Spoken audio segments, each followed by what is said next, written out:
Ayan, gumawa kami ng Jollibee. Binabad ng soy sauce, black pepper, milk, bawang.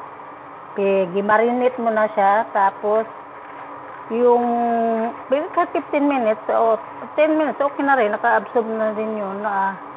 Saka itong harina, nilagay ng black pepper saka jelly sauce. Saka yung jelly powder. Tapos, nilagay siya ng salt, pepper, and black pepper. Maulang yun. Ayan.